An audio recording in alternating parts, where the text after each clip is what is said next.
episode of Foundation with Steve Teed. I am your host and servant, Steve Teed, asking you that very important question: what are you building your life on? Here on this show, what we do is we take a look at things from the news and some spiritual life, and we ask, is it built on a solid foundation? Does it answer the real questions, or is it contradictory? Is it one that is just falling apart when you really look at it? You see, for us, and I teach here, obviously, that I teach that the firm foundation that we are to build our life on is that of Jesus Christ. He is the only one that provides the absolute guidance. He's the only one that actually provides answers. And once we have our lives built on Him and understanding who He is, and we receive the gift of life that He gives, we will see that the rest of what's going on in the world just makes sense as we put it in connection with the foundation of Jesus Christ. Alright, let me cut back on the music a little bit here, and I'll tell you where we're going to go in today's episode. Where we're heading. Now, today may be one of those episodes that I think you may be tempted just to go, hey, I'm going to turn that off. I don't know if I want to listen to it, but it's going to be an important episode. You see, there's a political topic that has arisen again in the States, and it's filtered over into Canada. That often happens. It raises in one and just kind of flows into the other. And that's what happens when countries are neighbors. It goes back and forth. And what has happened in the States, and you really can't get away from it. It's kind of everywhere. You can see it on TV shows, in the media, that kind of thing. It's the fact that over the last little while, there was a leaked document out of the Supreme Court of the United States about Roe versus Wade. Now, if you're not familiar, Roe versus Wade is the you can call it the abortion law, but it's the idea that you can't prosecute a person for providing an abortion and that kind of thing. So they're looking to overturn that, or in other words, remove it from the federal statutes kind of thing. And that has brought some kind of interesting things up. And so the first half of our show is just going to be talking about that issue. But from articles, from news articles, we're going to visit the Daily Wire again. We're going to see that there are plenty of people talking about it. We're going to visit Joe Biden. We're going to visit former President Obama. And we're even going to visit the Canadian Prime Minister Justin Trudeau and see what they said. Then our second article is going to be one that's going to ask a specific question, but it's going to be, again, on the issue of abortion, because it's going to be somebody who was on The View. And something that they said, but in their, obviously, The View, talking about an abortion issue. The View is one of those shows that's all about left-wing politics and putting that forth and saying that that's the right way, and anybody who doesn't agree with that gets removed from the show, or they're treated like the enemy kind of thing. So we're going to be visiting that. And then after the break, we're going to come back, and we're going to leave the abortion issue behind. But we're really going to talk about, is our experience the real factor, the best foundation to build our life on? Is it our experience? And we're going to be looking at that from obviously a Christian point of view, and looking at that within churches. Because one of the things you'll see is like worship centers come and enjoy the worship experience. But is that experience valid? Is it true? Is it something that we should have? And we're going to visit a little bit of church out in Winnipeg. I think it's called the Church of the Rock. And we're going to see what they've done a couple times at Easter. Now, the one I'm going to show you is not from this Easter. It's from about 4 years ago. But this one, I saw this year's too. But I'm going to go back to that one there. So we got quite a ways to go. So we're going to jump right in today. We're going to jump in today with our first news article, which is actually going to be 3 news articles, not one. And so since it's on the abortion issue, we're going to jump over to the Daily Wire. And as I like to use the Daily Wire, as it's what you classify as the fastest conservative news source that's out there, even more than like Fox News, things like that. And they cover a lot of topics. That's why I kind of like them. And so I like to look at them. So we're going to visit them. And so we're going to see the abortion issue. I'll show you the 3 news stories that we're going to cover in this first segment. The first one, kind of go along with this, Trudeau vows to defend abortion rights after the U.S. Supreme Court's move. We're going to look at that one. We're going to go with Obama releases statement on Roe leak, saying women should have dignity and freedom to get abortions. But before that, before we get to that one, we're going to start with this one. Biden somehow presents one of the worst defenses of abortion ever. Obviously, again, as a Daily Wire, I never said that Daily Wire is not biased. I say all news sources are biased. So even there, they kind of get loaded language. But there is some things in this article that I want to look at, because it's going to present what Joe Biden says. And we're going to revisit this exact same article in the second part, the second article, the second news story, because they're tied together a little bit. But let's get in. Let's see what Joe Biden says. He starts out, okay? The left is currently melting down over the possibility of the Supreme Court of the United States will overturn Roe v. Wade. But amidst the shrieks and slogans being chanted from the streets of Washington, D.C. by pro-choice advocates, come one of the worst offenses of abortion possibly ever, from none other than President Joe Biden. Now, what are they talking about? They're talking about the protests there, and it's usually the normal, for lack of a better word there, the common normal pro-abortion arguments, pro-abortion slogans, things like "my body, my choice," "woman's right to choose," and I find that one really fascinating in today's culture. It's a woman's right to choose, and so in other words, women have only women have the right to say on these things. It's their body, and you see slogans like, "If you don't have a uterus, you don't have a choice. If you're a man, you can't say anything. You got to be quiet." That's in the format of identity politics, but that's coming from a group that can't even identify what a woman is. You ask them, "What is a woman?" and they can't give an answer. So and that's why you end up with a culture that says, as articles we read, like girls can have erections, men can have babies. That's why you've got the new emoji of a man being pregnant. Like, it's really odd. But this is the slogans they often say. It's like, "women's right to choose, stay out of my womb," things like that. And this is a lot of times what they're arguing about. So those are the slogans. But let's go back to Joe Biden here. Now it says, Biden, who claims to be a devout Roman Catholic, told reporters on Wednesdays that, and here's his argument, that all basic mainstream religions have concluded that when life begins is really a question. He says, therefore, the Supreme Court would be wrong to overturn Roe v. Wade. It says, Roe says what all basic mainstream religions have historically concluded, that the existence of human life and being is a question, Biden said. It is at the moment, is it the moment of conception? Is it 6 months? Is it 6 weeks? Is it quickening like Aquinas argued? He says, I mean, so the idea that we're going to make a judgment that is going to say that no one can make the judgment to choose to abort a child based on a decision by the Supreme Court, I think goes way overboard, the president said. And then the comments there, you can actually see the video. Now, you get an issue right in there, and this is really the question that is at the heart of all of this. What is the value of a human? When do they receive that value? And when are they classified as human?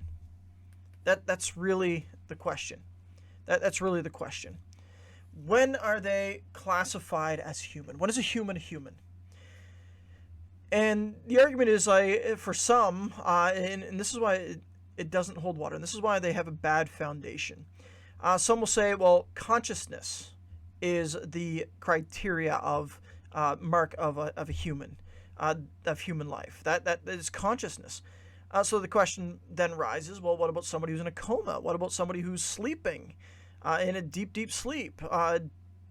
What about somebody who takes a sleeping pill and they're completely knocked out? They're not conscious of anything. Are they no longer human, and so therefore they can be killed without repercussion? And so you may say that's a little bit of extreme, but I'm just looking at the basis of these arguments of when is a life, and this is why their argument is, when is a life? When is a human a human? What constitutes a life? And then you get the ideas like, when they're not classified human because the fetus, which is just Latin for little tiny human or little human, the fetus is feeding off the mother. It's not viable on its own. It can't survive on its own. So survivability would be classified as human. So does that mean somebody who's on a ventilating system, somebody who requires a heart monitor, a heart device to help their heart function while they're waiting for a transplant, that they're no longer human? Is that how it goes? And then it's like, so you get these arguments about when is life in, and they argue about this. When does life begin? And they can't come up with a concise answer. Why? Because there's no firm foundation to stand it on. And the question does come, what is the value of the human life? Is it valuable when it's valuable to society, when it can be a productive member of society? Because then again, you're running into the issues that means when somebody gets older and they're now a drain on the system, can we classify them as not as human? Is that what we can do? And so this is the questions that you really kind of run into, the questions that we're challenged with. But Biden says all religions debate. They don't know when life begins. Well, yeah, actually we do. As Christians with a solid foundation on Jesus Christ, we understand that it's from conception. It's from the issue of conception. And David says in the Psalms, when I was conceived in my mother's womb, you knew me. From the moment of conception, there's value. The second that the sperm of the man and the egg of the woman come together, a new life is formed. It has its own DNA pattern. It's got its own DNA. It's from then on out, it's its own creation. And if left alone to the natural processes of the way it is, it would be classified. It would grow and become what you can classify as a full-grown human, rather than just a tiny human in the womb. And so you get Biden's first kind of argument there is like all basic mainstream religions have concluded that when life begins is really a question. Well, it's not. It's actually a very much a question. It's no question. It's very much answered. When we understand the firm foundation of Jesus Christ, we understand when it is life. Now, I'm going to cover another one of the moral issues that people seem to have. And it's like, well, what about rape and incest? Rape and incest. First, the question comes up, less than 1% of abortions are because of this. They really are. When people want to be honest, abortion is used as a birth control. That it really is. And that's a problem because one, our society's lost the value of sex, and sex has become nothing more than just an animalistic activity that we undergo to satisfy fleshly desires. But sex is actually so much more than that. But even in a society that has that, look, we've got contraceptives that you can take.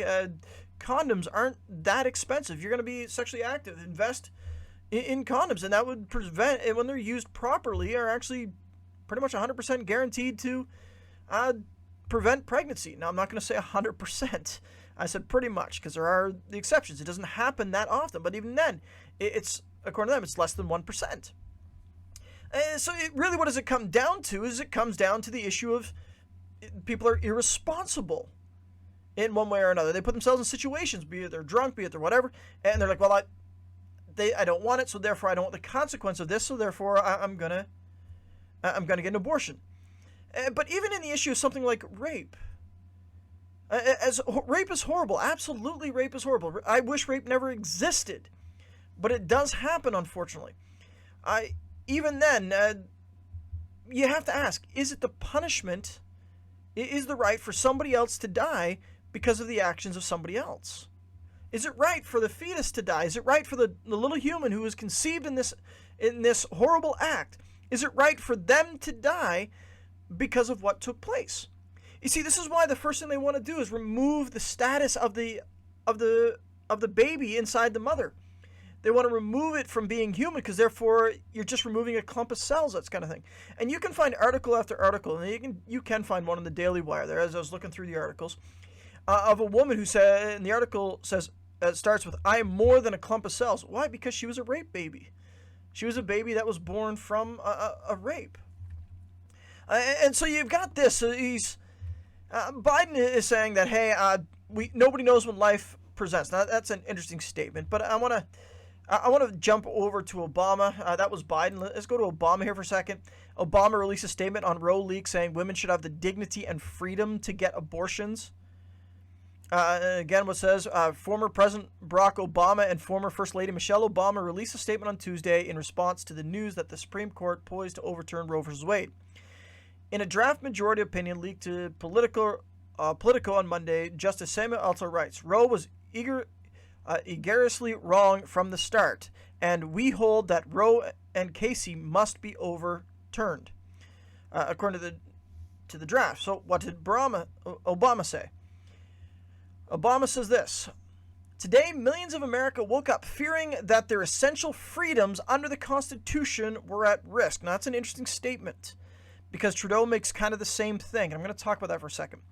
The couple said, if the Supreme Court ultimately decides to overturn the landmark case of Roe v. Wade, then it will not only reverse nearly 50 years of precedent, it will regulate the most intensely personal decision someone can make to the whims of political ideologies.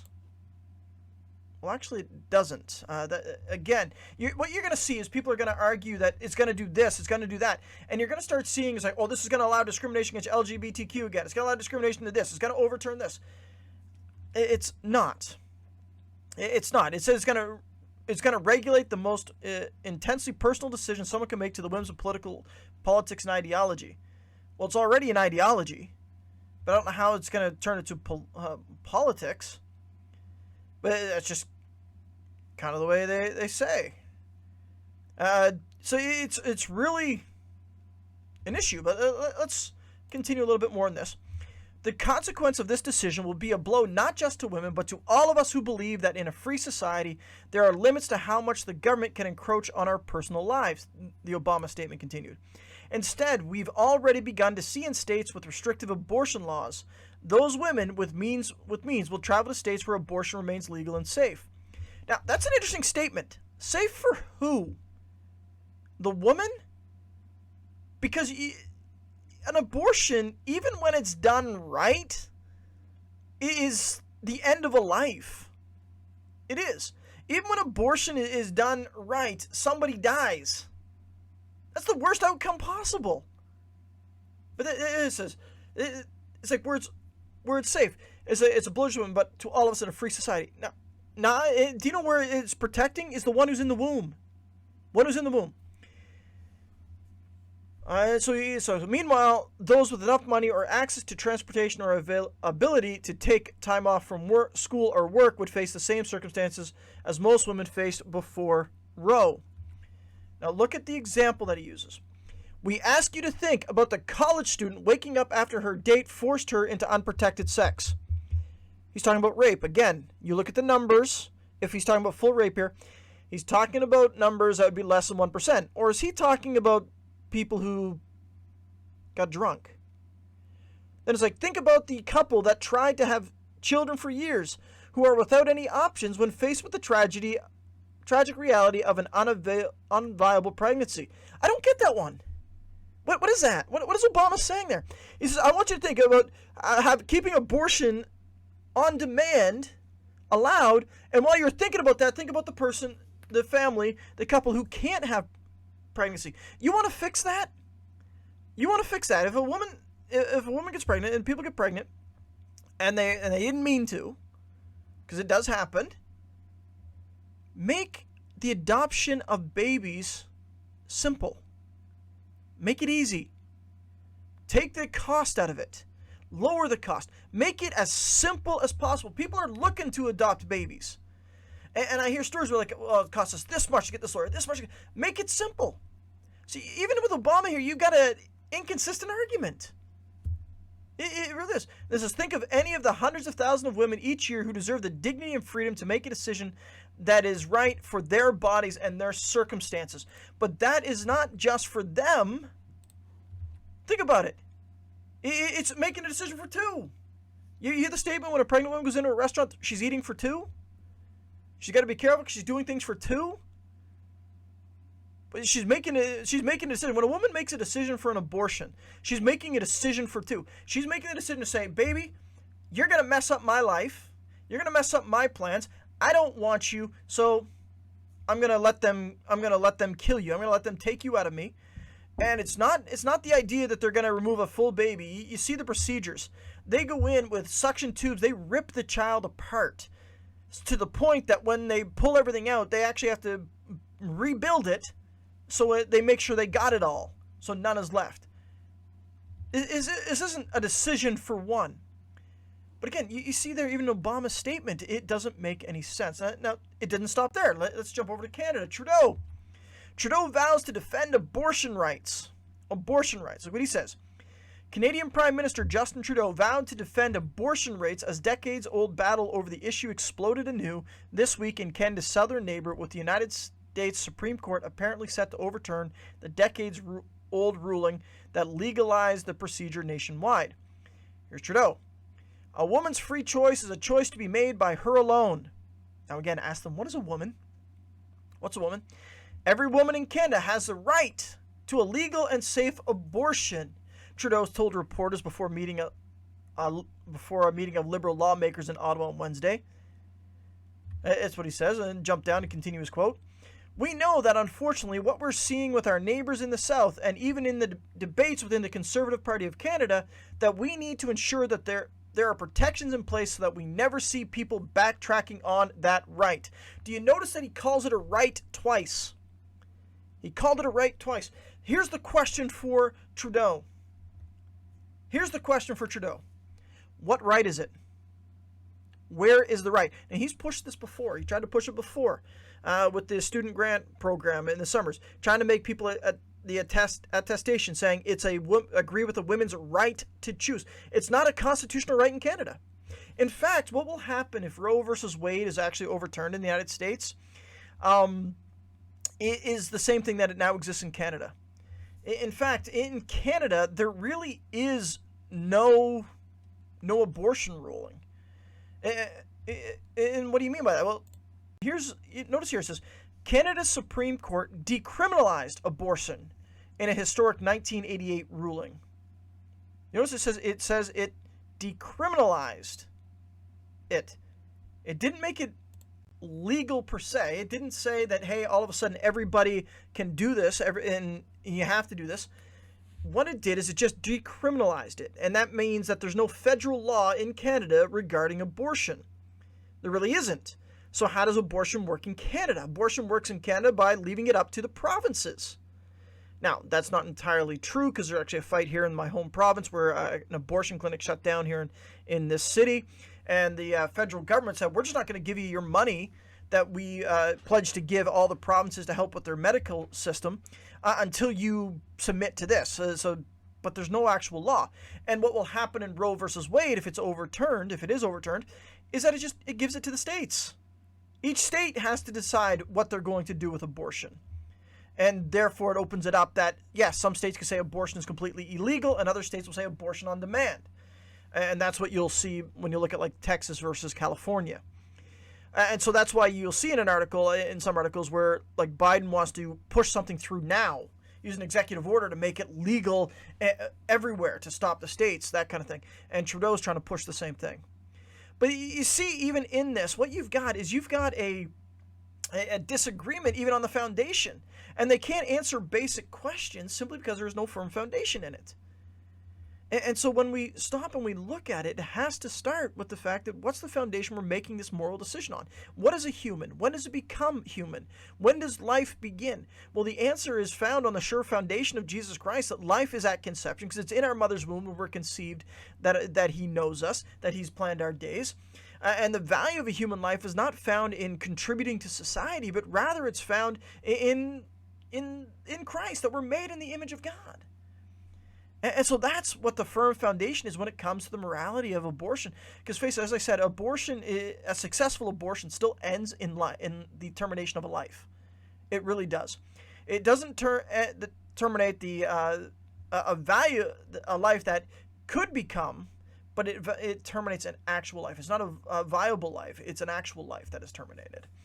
All right, that's enough for that story, but we're going to continue on in our, I guess, an abortion theme here. So let's get the next one. All right. So this one, I'm turning over to another story here. And so we're going to return to that Biden one a bit. We're going to return to that Biden story because it does speak about something. I'm going to go to this one here. Again, from the Daily Wire. It says, proud Roman Catholic Sunny Hostin thanks The View for teaching her she was wrong to tell other people not to abort the babies. So here's the actual question here. So I'm not really going to talk about abortion per se. I'm going to talk about that statement. She says she was wrong to tell people not to abort their babies. So is it wrong for a Christian to tell people that abortion is a sin? Or is it wrong to simply for Christians to tell people that sin is sin? But let's get into this story a little bit here. Sunny Hostin thanked her co-host on ABC The View for helping her to teach her that it wasn't right for her to tell other people it was wrong to have an abortion. Hostin, who is Catholic, has often said that she personally believes that life begins at conception and abortion is wrong. But she also believes that she does not have the right to tell other women what they should or should not do. That position, she said on Thursday's broadcast, she largely attributed to her time on the midday talk show. So she says she has the right to believe whatever she has, but she doesn't have the right to push it on anybody else. That's really what it says. And who's the most influential on this? Well, Whoopi Goldberg, for some unknown reason. Like what Goldberg said, "We do not know where Biden stands. He's a Roman Catholic. He does not believe in abortion, but he's the president of the whole United States, so he is governing as president. That's where he stands. That's where a lot of folks stands." And that's actually, thank you, Whoopi. That's what I was going to say, Hostin replied. So why did she change her mind? She changed her mind because Whoopi Goldberg basically said, keep religion to yourself, while she at the same time is preaching and proclaiming liberalism religion or woke religion or gender ideology religion. That's really what it goes. Let's finish this story. It's not a long one. She says, there is that wonderful thing in our country called the separation of church and state, right? Hostin continued. All right. I may not be an American, but I do understand the separation of church and state because it actually does exist in Canada, but they've got it completely backwards.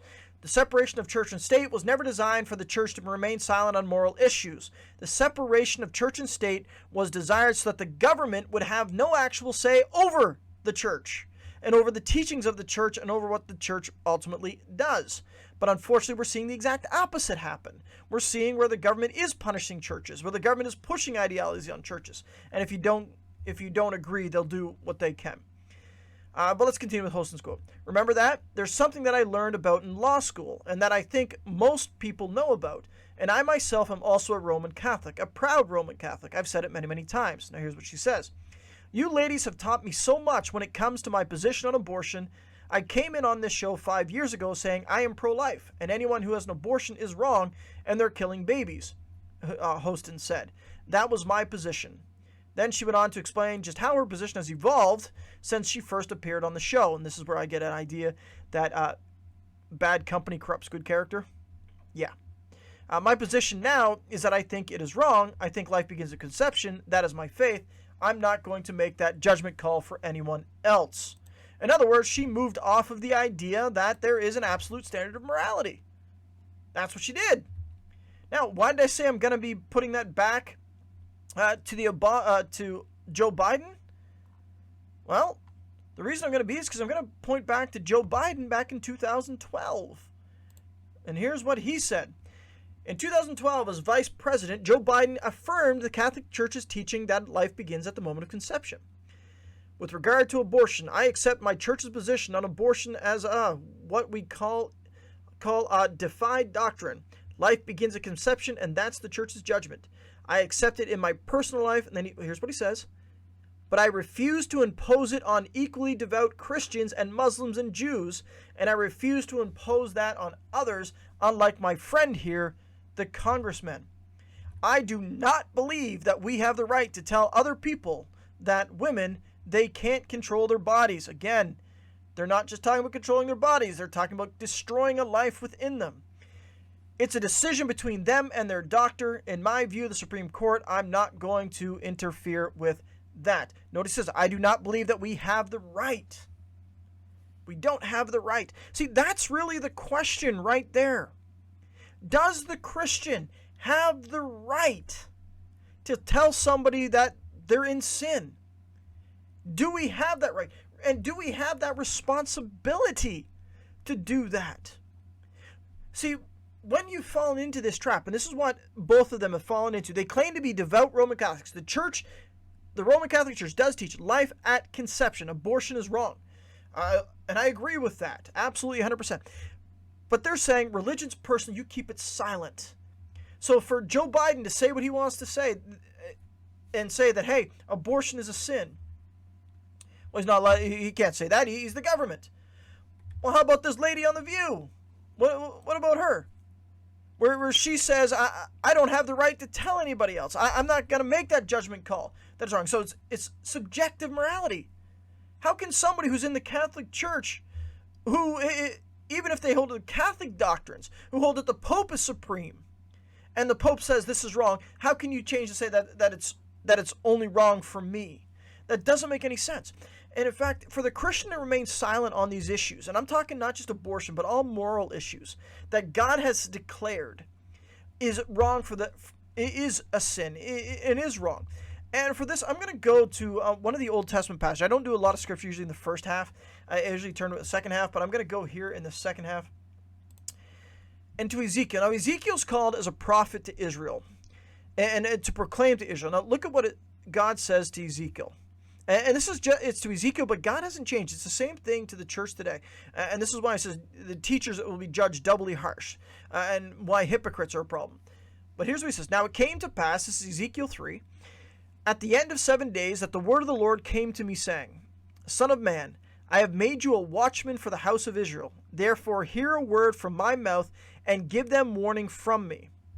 He says, when I say to the wicked, you will surely die, and you give him no warning, nor speak to warn the wicked from his wicked ways to save his life, that same wicked man shall die in his iniquity, but his blood I will require at your hand.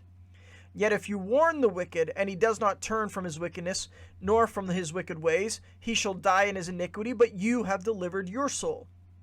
Again, when a righteous man turns from his righteousness and commits iniquity, and I lay a stumbling block before him, he shall die. Because you did not give him a warning, he shall die in his sin, and his righteousness which he has done shall not be remembered, but his blood I will require at your hands. That was a direct warning to Ezekiel. And that Ezekiel, you have to proclaim that there is sin. You have to proclaim this wickedness. Now, it's not Ezekiel's job, in essence, to declare what is right and what is wrong. And this is what has happened. People say, well, it's right for me, and they made it subject. No, Ezekiel, you proclaim what is right, you proclaim what is wrong. And there's a lesson here for Christians in this as well. We are to do the same thing. But notice it wasn't Ezekiel's job to force them to turn from their sin. His job was to proclaim the warning of God, that they will perish in their sin if they don't turn from it. And Ezekiel, if you don't do this, their blood is on you. You're going to have to give an account for that, Ezekiel. And the Christians who see the sin happening around them, and it doesn't matter if it's abortion, doesn't matter if it's sexual immorality, doesn't matter if it's greed, lust, envy. If the Christian sits back and does absolutely nothing and watches people perish in their sin, for the wages of sin is death, and the Christian does nothing, and they keep it inside. They say, well, this is the path for me, but I'm not going to tell anybody else they're wrong. I'm not going to tell them that they're in sin, despite the fact that the teachings of the scriptures say that anybody who denies Christ is dead in their sins. They're under the wrath of God. And when the final judgment comes, when it says that the death and Hades gave up those who were in them, the sea gave up who were in them, and they stand before Christ, and the books are open, and their name is not written in the Lamb's book of life. And the Christians didn't stand up and warn them that this is what would take place. The Christians will give an account for it. Again, this isn't the only time that God said this to Ezekiel. Again, down Ezekiel 33, look what he says. So you, son of man, I have made you a watchman for the house of Israel. Therefore you shall hear a word from my mouth and warn them for me. When I say to the wicked, O wicked man, you shall surely die, and you do not speak to warn the wicked from his ways, that wicked man shall die in his iniquity, but his blood I will require at your hands. Nevertheless, if you warn the wicked to turn from his way, and he does not turn from his way, he shall die in his iniquity, but you have delivered your soul, that you will not be held accountable. That's a warning to Christians. If we hold to the scriptures, we hold to the teachings of God to come and tell people of sin. Now, this isn't judging. To tell people that sin is wrong is not judging. It's actually loving. Why? Because the consequence of this sin is one that brings death. To say that, hey, you can't tell people that having an abortion is wrong. You can't tell people that homosexuality is wrong. Yet at the same time, what do you see? You see commercials saying drunk driving is wrong. You see commercials that come out in advertisements and teachings coming out and saying the dangers of taking drugs. But you get, what do they say? It's like, no, taking drugs is wrong. Why? Because it does harm. It's a problem. And you say drunk driving is wrong. And they say it's wrong. It's like, is that judging? No, this is warning. It's like, these are the dangers. Look, if we don't tell them, they're going to die in their sin. And for some, they need to know that abortion is a sin, not because we want to bring condemnation on them, but rather, do we want them to feel guilt and shame? In that aspect, well, kind of, yeah. Why? Not so that they would stay in that guilt, but so they can turn to Christ, who can forgive them of their sin. This is what is to do. See, it's not a matter of bringing condemnation on those who have had abortions. No, it's sharing in love. Well, here's the reality. This is the reality. But the truth is that you have forgiveness and grace in Christ. Yes, you've fallen into sin, but we're going to love you anyways, and we love you so much that we want to tell you how you can get out from under that sin. And that is found in Jesus. And so when they're talking about this idea that I don't have a right to tell somebody else that it's wrong. I don't have a right to tell people that there is wrong. That's what he says. My position, I think, is wrong, but I don't have that right to make a judgment call. Biden says, I don't believe we have the right to tell other people. Well, actually, it comes from God. When there is an absolute standard morality, that life begins in conception. And this is from the creator of all things and the creator of the laws, the creator of morality. We're not judging. We're proclaiming what has already been said. This is the divine law. And the divine law says, yes, taking life is sin. Thou shalt not murder. This is why that they want to remove humanity from a fetus. Because they don't want to deal with the fact that abortion is murder. But it is. But there is forgiveness in Christ. Paul oversaw the death of Stephen. He was a murderer. Yet he was forgiven. He was forgiven. That is the grace of God. Not only do we have the right to proclaim God's morality, we have a responsibility to do as such. That's what we have. All right, we're gonna leave that now. We're gonna go on and take a break. That was kind of a bit of a heavy topic. I know that, but it's one that's important that we have to come to a decision on. Are we gonna do it God's way? Are we gonna proclaim it God's way? Because it's important that we have to do as such. So come on back after the break. We're going to change gears. We're going to leave that issue alone, and we're going to talk about experience. Is our experience that should be the defining factor in faith and relationships? Is that how it should be? Should our experience define what is of God? So come on after the break as we look and answer that question. As always, if you have any questions or comments, feel free to write into me. PastorStephenT@gmail.com. Write in. I'd love to hear from you. I'd love to discuss with you, and I'd love to reach out with you. So come on back after the break as we continue this episode of Foundation with Steve T. Psalm 121. I will lift my eyes up to the hills. From whence comes my help? My help comes from the Lord, who made heaven and earth. He will not allow your foot to be moved. He who keeps you will not slumber. Behold, he who keeps Israel shall neither slumber nor sleep. The Lord is your keeper. The Lord is your shade at your right hand. The sun shall not strike you by day, nor the moon by night. The Lord shall preserve you from all evil. He shall preserve your soul. The Lord shall preserve your going out and your coming in, from this time forth and even forevermore. Bless the Lord,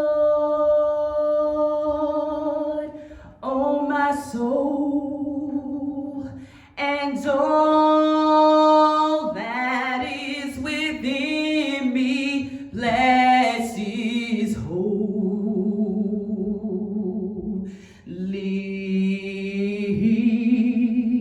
name.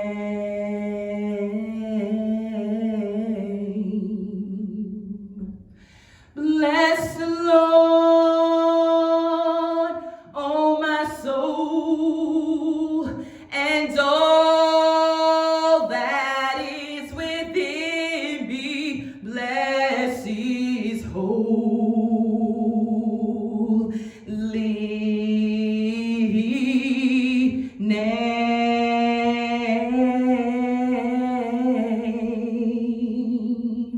for he has done great things.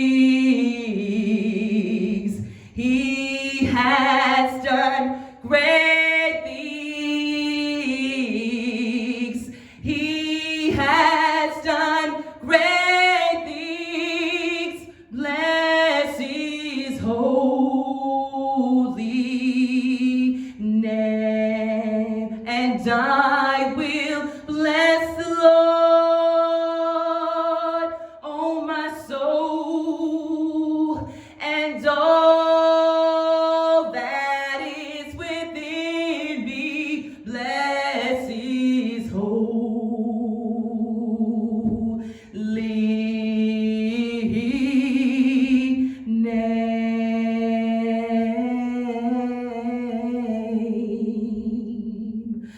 His name is wonderful.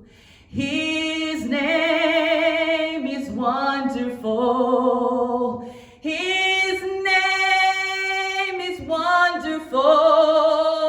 Jesus, my Lord. He is the mighty King, Master of everything. His name is wonderful. Jesus, my Lord. He's a great shepherd, the rock of all ages. In Almighty God is he.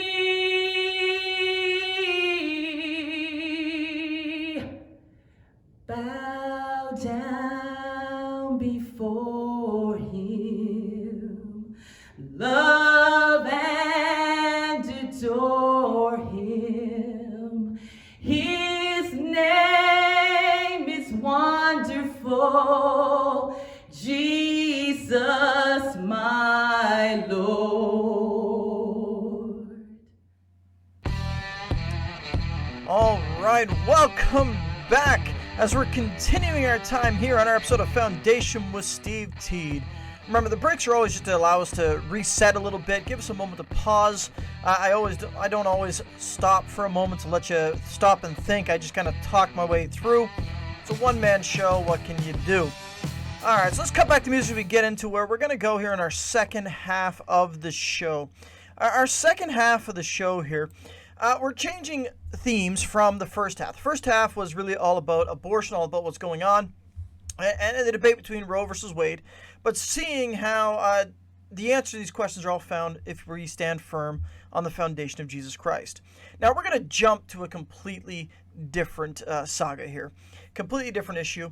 And this one, I got to say, this one's probably a little more close to my heart and that kind of things, being I'm a leader in a church, and it really has to do about worship. So what I'm going to do, I'm going to start with just playing a video here. And I'm going to give a little bit of an explanation on this one first. And the reason being is because without any context, you may be going, okay, what is this? So I'm going to show a video from, I think it's the Church of the Rock out in Winnipeg, Manitoba. Now, every year for Easter, they put on some kind of production. Now, I don't know the whole production, but they pick up a theme every time each year. And they do different ones. So one was like the Lion King, one's Avengers, that kind of thing. And then they put on some production. Now, first, I gotta say, their production work is actually pretty good. It looks pretty good. But at the same time, I often wonder, well, what's the main point of all this? What's the main thing of all this? But I'm only going to be showing you like a 40-second clip. That's all it is. That's all that's really out there, a 40-second clip.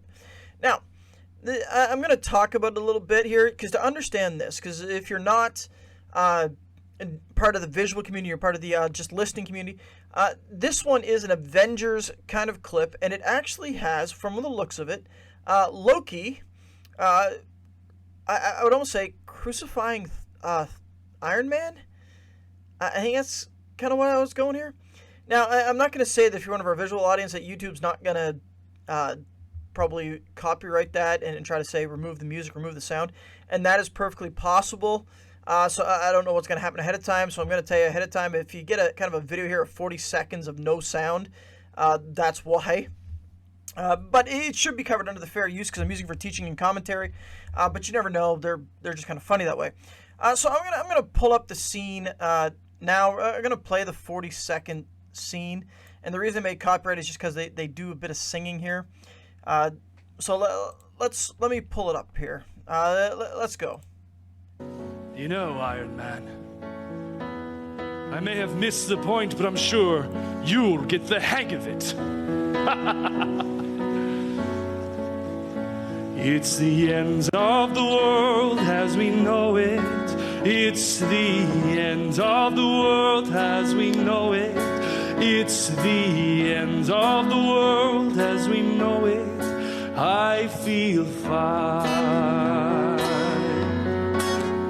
I get knocked down, but I get up again. Never gonna keep me down. I get knocked down, but I get up again. Never gonna keep me down. All right, that was just it. I don't know what that would look like without sound, but you got Loki singing "It's the End of the World as we know it," and then you got Iron Man singing "I get knocked down, but I get up again. Nothing gonna keep me down." Now, I have no idea what that is really about. Okay, now I'm gonna say one thing. I did go to the Church of the Rocks, and I pulled up a couple of their Easter messages, and they're gospel-esque. Now, what do I mean by gospel-esque? There is a type of gospel in there. Like, he does mention sin. He does mention the crucifixion of Christ. But if I were to look at the whole service, I guarantee the only thing I'm going to remember is probably the idea of Avengers. And it looks like they spent a lot of money on those costumes and everything. And I still have no idea what's going on because I don't remember anything from the movies where Loki does that to Iron Man. I really don't. I don't care if you're looking at Avengers, the first one, because after that, I don't even think do Loki and Iron Man meet after that. From the first Avengers Assemble, I don't even know if they meet after that. But for somehow it has it like this, and so it's kind of one of those things. What is going on? But what is the ultimate thing that I want to talk about? Do I really want to talk about the Church of the Rock? Well, no. What I want to talk about is what they're probably pushing, and it's something that is pushed in a lot of churches. And it's this idea of a worship experience. A worship experience. What is a worship experience? What is it? What exactly is a worship experience? You see, in the first step, I did say that we were coming into this one talking about the fact that is our experience the utmost defining factor of what is true and what is real? Because it seems a lot of churches are pushing that. When I hear worship experience, it was like, come here and you'll get a worship experience. Well, what does that mean? What exactly do you mean, a worship experience? And when I think about that, I think like you can actually look it up. How to get the best Disney experience. That means how to get the full thing, how to get the full experience of Disney, to be enveloped into the magic and that kind of thing, and make it feel like it's really alive. And you can find that anywhere. It's like how to get the best restaurant experience, how to get the best hiking experience. Well, here you're looking at how to get the best worship experience. And so the question is really that we're asking here is, what makes worship genuine? How do I know that I've really worshipped? Is it based on the experience? Now, what does an experience mean? Well, see, when experience comes, an experience can be different for different people. I guarantee you, I've seen churches where manipulation is done like 100%. And you say, well, what does that mean?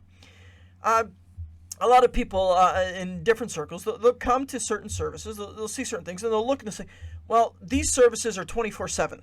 Or this worship music is 24/7. And you say, well, what does that mean? How can a worship song be 24/7? Does that mean that it just goes on and on and never stops? Well, that's not what it means. The 24/7 rule, it means that it's the same 7 words, 7 lines, 7 words spoken 24 times. And it's just this constant repetition until an emotional response is reflected in the audience, in the people. And I remember quite a few years back, I was quite heavy in camping ministry, and I did a variety of jobs. So one of the things I often did every year in the winter for winter camping is I was generally one of the people who was working for the women's retreat. Obviously, I wasn't the speaker or anything. Either one time I was doing the maintenance, as head of the maintenance. Another time I was working in the kitchen. Now, I remember this one in particular. I was doing kitchen work, and a couple would come every year, and they would particularly just do women's retreats, and they would have the whole menu planned. Well, this particular day, it was to put out the snack in the evening, and they were going home, and I was in charge of the snack. Snack was scheduled to go out at 9:30, and then it'd just be quiet time after snack. People could socialize, whatever, and go to bed whenever they wanted. But before the snack came the evening worship, and so the evening session, and they were doing that. And that session, I didn't put out snack until I think it was like 11:30. Now you can say, well, it just went long, but that's not what got me. It's the fact that they sang the chorus to the worship song, "The Power of Your Love," for like 2 hours. Just the chorus. Just the chorus. And by that time, after all that, you could see that people were mostly high. And then afterwards, they were dancing around the dining hall. And they said, well, it's like, did you see the Spirit of God in that place? And I can tell you, as a passive observer of that, I'd be like, no. So I didn't experience the Spirit of God in that. But I was like, well, yeah, I did. And you see, it's like, so what's the problem there? Well, you say, well, I wasn't a woman, so I was busy doing other things. But you got to understand, they were in the dining hall with the worship. I was in the kitchen, which is at the other end of the dining hall. I could hear it all, I could see it all, and I'm waiting to figure out, okay, when are they going to wrap up, so I know when to put things out. So I'm there, but I didn't get the Spirit of God. So did I fail in the worship experience, or was something else going on? And that's a valid question to ask, because sometimes what we're equating as a worship experience can often be, in its reality, is an emotional experience. That if we don't have this emotional breakthrough, well, then the Spirit of God is not there, or we shut ourselves off to the Spirit of God. Now, I'm going to make one disclaimer right here. Do I believe that worship should touch our emotions? Well, yes, it should. When we start to think and we start to reflect on the fact that we were lost in sin, when we start to understand the depravity and the gravity of the situation of our sin towards the holy God, and we realize that we were completely helpless in this estate, and that God, who loved us so much, He took on flesh. He grew as we were, tempted as we were tempted, but was without sin. That when He went to the cross, He did it for us. He did it paying the punishment, paying the price for our sins, the redemption price. It wasn't with silver or gold that we were redeemed, but with the precious blood of Christ. That is what Peter says in his letter. That we understand this, that the whips that He took, the beating that He took, the shame that He took, the betrayal that He took, and as He experienced the only time in all of eternity that He experienced a separation in the Trinity, the Son was separated from the Father and the Spirit. When that was finally experienced, and it was done for us, that should break us. That should cause us to weep. That should cause us. But at the same time, when we experience the grace of God upon us, that should be joy. And so, yes, worship should touch our emotions. It should.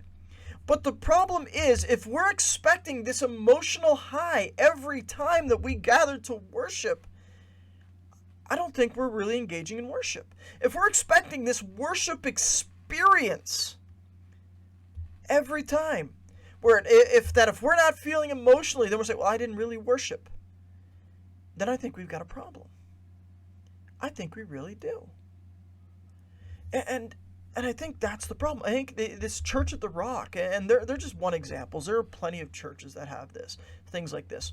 That they're saying, well, we want the worship experience to be one when people walk out of there, they're going, wow, I really felt the presence of God. I felt it, and you saw all these things happening. It's like that was God. And they're like, and I've seen people where they walk out of like messages from people and sermons, they're going, wow, the Spirit of God was on the sermon. It was an amazing message.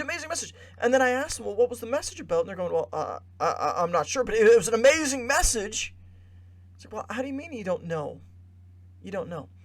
And I've often had this conversation with my wife, and I tell her sometimes, if you were to just take some of these songs that people are like, wow, these are amazing songs, And it's like, take the music away. Take the music out of it. Take the melody out of it. And just read the lyrics. Then it's like, well, is it really that great of a song? Is it really?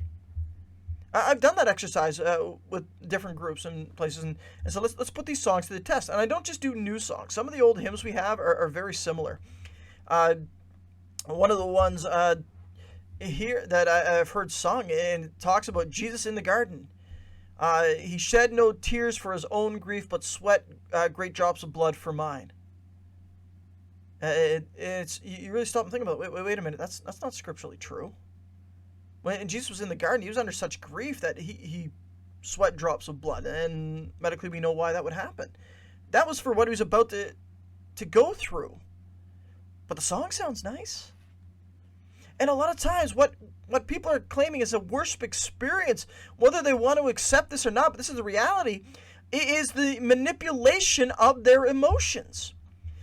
There's one church, Elevation Church. Now, you may be familiar with them because they actually are managed to make themselves pretty big. What you can classify in the worship in the worship scene, worship music scene, with Elevation Worship. It's in Steve Furtick is the pastor there, and with him, you can understand he has in his church what's called, now some places they called it the bullpen, but seeing a comment from a person who was actually part of that at one time, he says it was called Amen Corner. Amen Corner. And what their job is to, in essence, manipulate the crowd into responses, to manipulate people into this idea of, yeah, amen, yeah. And you can even catch, and I'd have to go back and find it, a video of Stephen Furtick, when he makes mention where he's saying things, but the Amen Corner doesn't seem to be really like cheering and shouting this particular time. And he makes this like passive statement. It's like, we're going to have to make some people changes. And then he just continues on. And it was like, wait, what? What was that about? And I don't think it was actually a joke. It's actually a position that he has in his church. In fact, I remember quite a few years ago, we're probably talking about 8 years ago now, if not 9, Elevation Church made news for what's called spontaneous baptisms. Because they put out an article, and you could probably still find it, on how to have a spontaneous, for those who are listening, I'm making air quotes, spontaneous baptism. And it's not really spontaneous. They're like, it really comes down to how to manipulate the crowd, how to manipulate to get responses. I don't think people realize how much manipulation actually goes into services. And you say, well, what do you mean manipulation? The music, for one. In places that music is used to manipulate. This is what often happens in what you would classify as healing crusades. It's done by music manipulation for a lot of times. What you generally don't see if you watch videos of later is that they've probably gone through 45 minutes to an hour of music, just constant music, constant repetition. And it gets the people into a frenzy. That's really what happens. And then they start to perform healings, which a lot of them, I'm not saying real healings don't exist, but a lot of those aren't real. It's a manipulation. It really is. To even like tactics, so it'll teach you how do you get people to respond, and how do you do these things. Have you ever been in a service where they start telling you to do something? And what do I mean by that? Telling you to do something, just simply telling you to turn and say hi to your neighbor. Where the person on stage, the speaker says, as we're going to go down, I was like, give a hand to the Lord. And it's like, yeah, everyone starts clapping to the Lord. And he said, well, that could be worship, but that's not what's going on. See, what's really going on is every time that the person on stage who's about to teach you something tells you to do something and you do it, subconscious things happen. Subconsciously, it now goes, hey, I can trust this person, and critical thinking goes down. This is why in average, and you watch these, it happens about 3-4 times as things goes on. I remember listening to a speaker one time, and they were just talking about Jesus sending the disciples in the boat. So it was Jesus walking on the water, and they were just reading along this, and Jesus told them to get into the boat, and they go, everybody say boat. And it's like, boat. Well, why? Why say boat? Is boat like this grand theme? And it wasn't. Is boat going to stand for something, which you shouldn't teach scripture that way, but rather, no, it was simply a technique to get them to respond. And so when it's like, everybody say, and you do it, the subconscious, and then you walk out saying, oh, that was an amazing message. That was an amazing message. But it's not. It's this idea is like that my feelings, how I felt during the service, that depicts what is really going on here. And so why is it that I think that we can often have Christians who will gather on Sunday and say, yeah, I'm a Christian because look, we had this experience. It's an amazing experience, the worship experience. It's an emotional high that is granted, yet when they walk out of there, their lives don't reflect the reality of a changed life in Christ. Why is that? Why is that? Well, I want to look at a couple of scriptures here at this time. I want to go over to Isaiah 58. Now, Isaiah 58 is a wonderful passage. It is the book of Isaiah, obviously. Speaking in essence, we can talk on worship, but I want to talk just particularly here, verse 13 and 14. It says this, is, if you turn away your foot from the Sabbath, from doing your pleasure on my holy day. Now, I'm going to stop there. I think that's, we're going to come back to this passage, but just think about that for a second. It says, if you turn your foot away from the Sabbath. Now, for the Jews, the Sabbath was a symbol, a covenantal symbol that they were to have. We worship, obviously, on Sunday. We celebrate the Lord's Day. And he says, from doing your pleasure on that day. I think that's the major issue. So the question I want to ask is, when we gather for worship, who is worship for? Who is worship for? When we gather in a weekly service, who is it for? Now, depending on your ecclesiology, your answer is going to change. And now you say, what is that? Ecclesiology just means method of doing church. And I ask this question, who is church for? Who is church for? And you get the quote, it's like church is not a spot for the saints, but a hospital for the sinner. There's truth in that, but I think there's a danger in that. That's saying, like, the church, when we gather, who's it for? And some will say, well, if you go to many, it's like the seeker-sensitive movement. The weekly service, that's for the seeker. It's for the unbeliever. I'm sorry, find me one spot in the New Testament where the church gathers where it's for the unbeliever. Because if your weekly service is for the unbeliever, then why would the believer attend? It's a question, isn't it? If we say it's for the unbeliever, then why should the believers attend? The only reason they want the believers to attend is to give money. But you say, so therefore, what's going on? Therefore, everything that the pastor says, everything the teacher says, all the music and everything, is designed for the unbelievers. It's designed either to draw them in or designed to do what now? Whatever. But it's for the unbeliever. But then you say, well, okay, then church is for the believer, a place where they can come and be strengthened, where they can get encouraged. And I don't think that was necessarily bad, and I think that's partly true as well, where the believers need a place where they come, especially in our culture today, where they can come, they can hear about issues, they can hear about how Christ would strengthen us, and how we can live a life for him.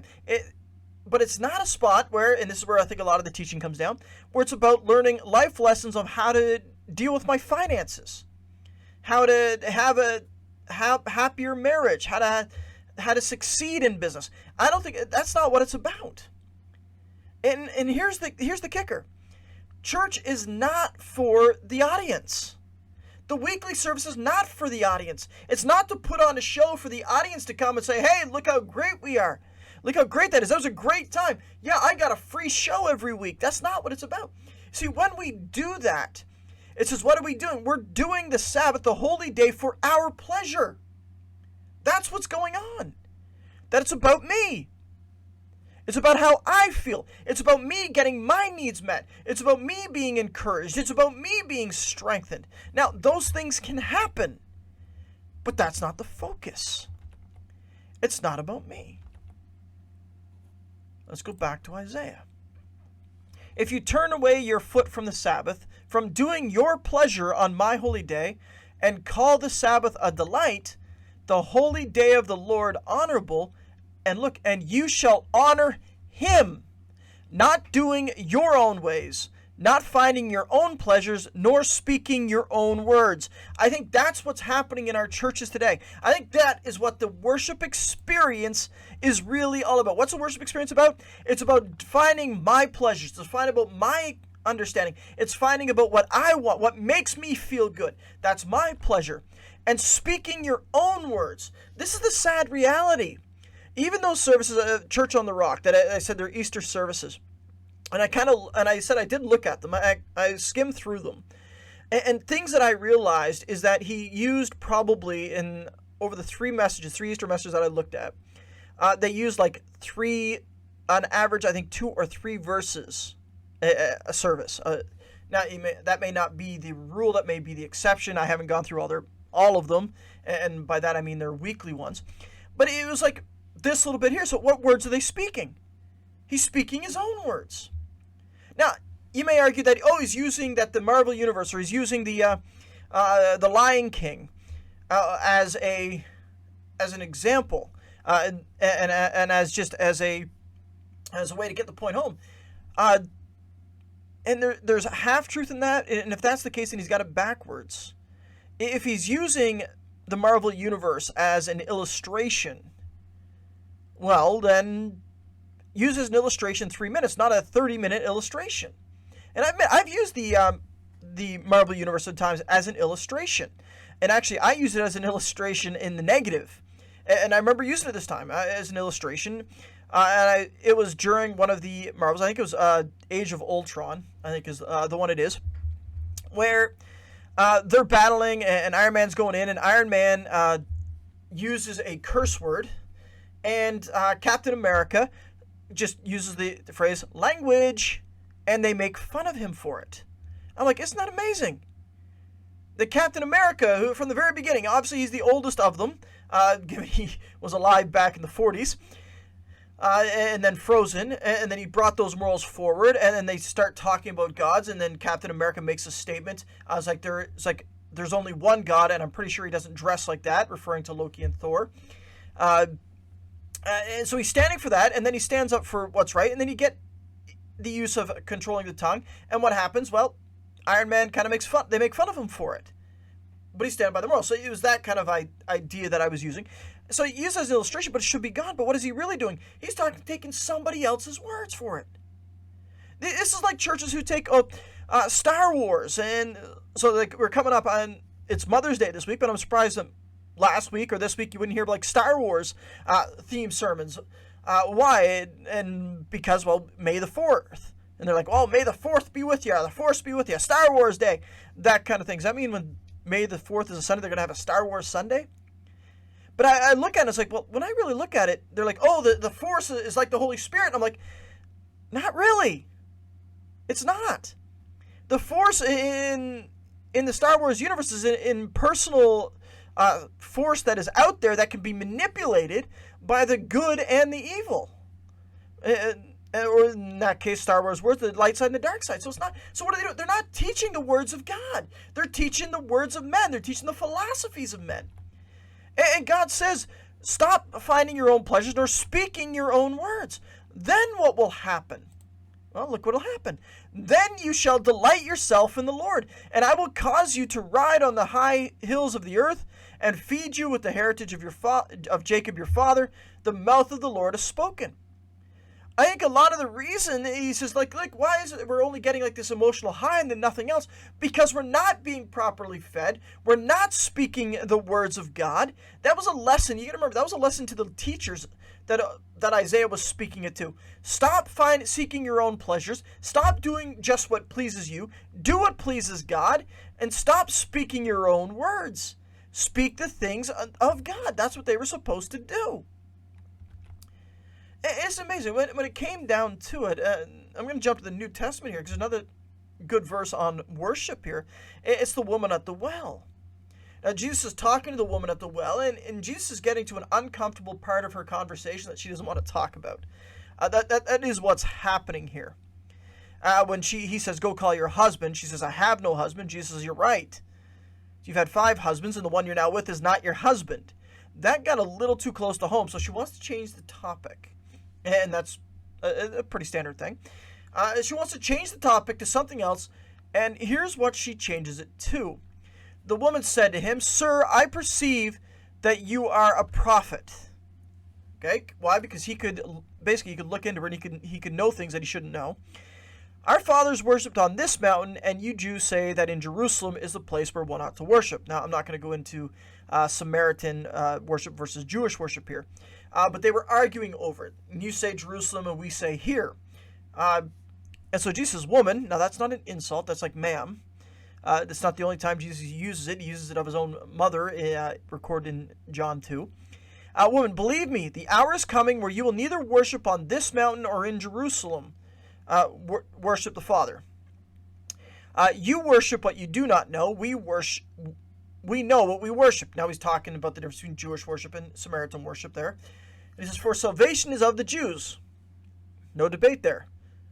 Salvation came from the Jews. The Jews were the people God chose to carry out his purposes to bring salvation. But here we go, 23. But the hour is coming, and now is, where true worshipers will worship the Father in spirit and in truth. Now, that doesn't mean about emotion. It means the location where God is spirit. He's everywhere. Worshipping in truth. Well, what is the truth? What is the greatest truth? If we want to worship God, what is the greatest truth? It's in his word. So I asked the question early on, who is worship for? And so some say, well, the worship service, we gather that it's for the unbelievers. So some say it's for the believers. No, worship, when we gather, is for God. It's for God. We worship Christ. We worship God the Father. We worship God the Spirit. That is who we worship. And so when we come, the problem is, what do we have? We have this idea that in the worship experience that we're going to come, we're going to get like the IMAX experience or the theater experience. Well, what's the theater experience? Now, truthfully, I haven't been to a theater in a long time. I don't even fully remember the last movie I watched in theaters. I really don't. I'd be hard pressed. I think it was God's Not Dead 3. I think that was the last time I went to the theater. My wife and I actually had a date, which doesn't happen often. And in fact, I think my wife and I were due for a date. But it's just one of those things where our life is more complex, where we just don't have the capacity to do that. Just the way it is. I think it was God's Not 3 dates. So how do you have the full theater experience? What's the theater experience? You go in, you buy the tickets, and for the full experience, sorry for those who sneak snacks in, the full experience is you buy your snacks there, you enjoy the theater, you got the darkness, the sound, you got the big screen. That's the worship experience. That's the theater experience. And I think sometimes we treat that as the worship experience, where they come for the worship experience, where there's music going in the lobby, there's coffee, there's a shop there, the worship experience, and you move in, you got the big stage, the lights go dim, just like the movie theater. And we get to sit back and we get to enjoy what's being put on in front of us. Say, that's the worship experience. And it becomes like going to the theater or going to a concert kind of thing. And when a concert's happen, now I've been to a few concerts. I've been to some Newsboys concerts. That was pretty fun. The Orange County Supertones, if you're not familiar with them, that was a ska Christian band, more jazz ska music. That was a good time. I saw Steve Green in concert. I've even probably seen some bands you've never even heard of, just small bands. I don't go to too many concerts anymore. Getting older, loud, don't like it. But in a concert, when you go to a place that you know, I'll take the Newsboys. I was very familiar with their music back then. I think it was Step Up to the Microphone. That kind of dates me there if you follow their album. So it was before Michael Tate was the lead singer. And you would go and people would be like singing. Some would be sitting and just listening. Some would be singing. And you would say, well, that looks like a worship service. I think that's what happens now, that the people on stage become performers. Where it's like, we're going to put on, and they get to practice like their music, they put it on, and it's designed to bring like an emotional feeling, and if the crowd's responding, it makes it even greater, that kind of thing. But you see, the problem is, I think we got it backwards, that the audience is not the observer. The stage people aren't performers. That's not what's supposed to happen here. What's supposed to happen is the stage people that are up higher, just so people can see them, they're more like the choir directors. They're the ones who are leading the people in worship. Worship is supposed to be interactive, that the people who come are not supposed to be passive observers, but rather we are worshiping, and we are the ones who are presenting this offering of worship to God. That God's the observer.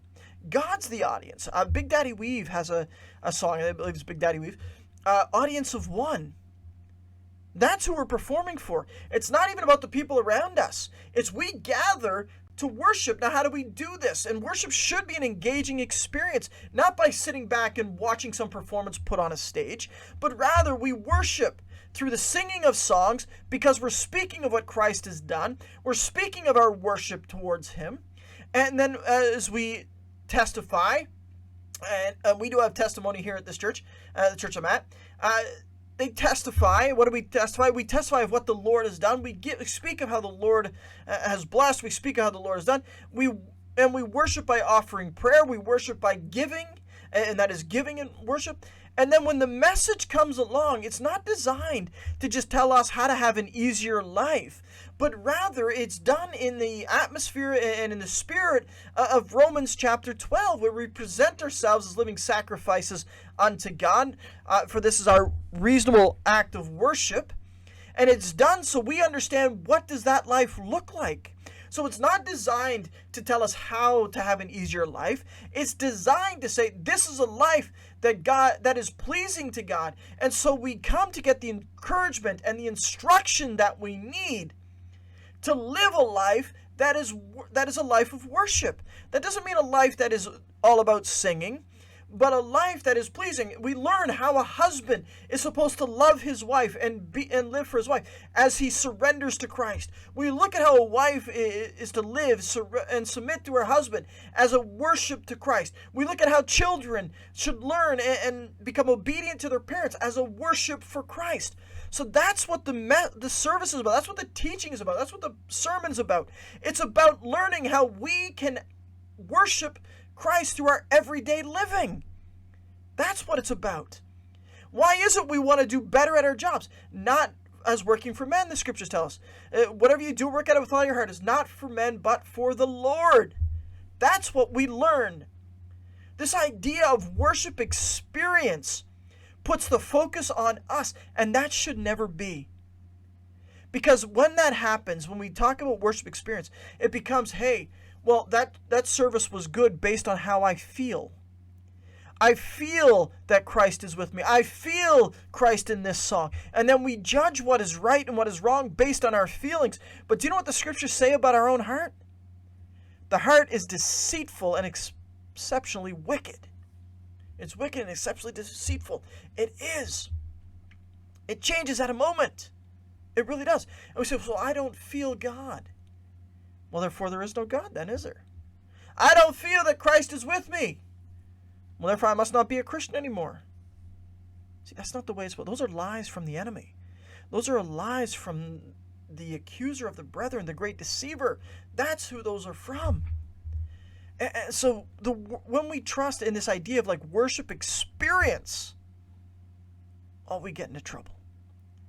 So let us not worship and think that our emotions are the be-all, end-all. As I said, worship should touch our emotions.